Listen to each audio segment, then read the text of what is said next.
Well, passwords, pins, they're all so important, and we're going to learn what you need to do to make sure you're not going to get scammed, not going to get hacked, and that kind of thing. It's Fraud Friday, and joining us today, Jessica Holliday, of course, the Director of Fraud at Superior Credit Union, and Jordan Keene, she's Financial Service Associate at Superior. So thanks for joining us today, both of you. Thank you. Thanks. Okay, so this is probably bad. I write mine down because you have to change your password so much, and I gotta try to remember it. But what is the not to do list for us to begin with? So you don't want to make your PIN number anything that is personal to you, like such as your birth date, the last 4 of your social, your house address, your kid's address, or your kid's birth date. I mean, anything that somebody is able to guess, you don't want to make it. You want to make it something that's different, that somebody would have a hard time of trying to access that, but something that you can remember. All right. So pets' names and things like that, is that okay? I mean, no? Okay. I mean, I wouldn't say, a lot of people put a lot of their information out there on social media. Right. So these fraudsters, they do stalk and they do look and they look for clues and stuff like that. So definitely I would not do anything that is personal to you or your family. Mm-hmm. Yep. Unfortunately, we see a lot of this, right? I mean, oh yeah, Jordan, all like the time. Yeah. Every single day. So especially being on the front end of things, just everything, every single day, somebody coming in saying they need to, change this, or I've had this happen, or whatever, and it's just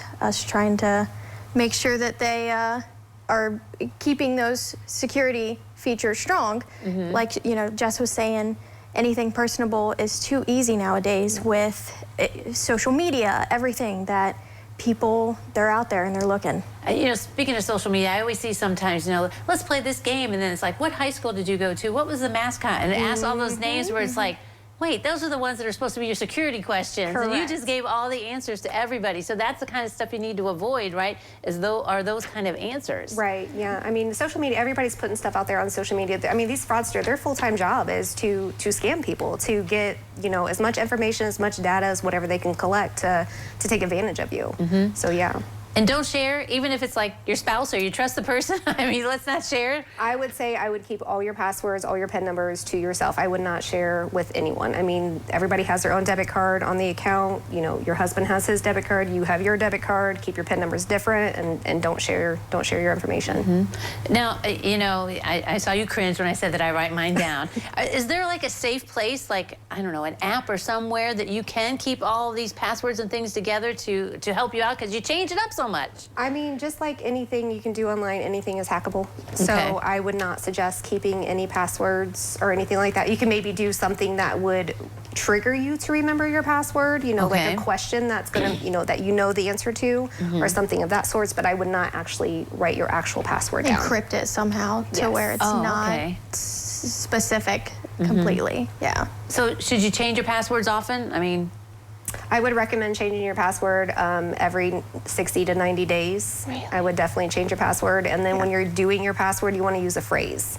You don't want to use something, like your last name with, a couple different numbers. Like I like to recommend toes between the sand, whatever. Something ridiculous off the wall that somebody's not going to be able to guess, but something that you can remember. all right. Remember, a bit long, kind of different, Yep. that kind of stuff. Special character. Yeah, okay. Uppercase, lowercase. But not that one, because we just said it. Yeah. Right. Yeah, exactly. Don't use that one. All right.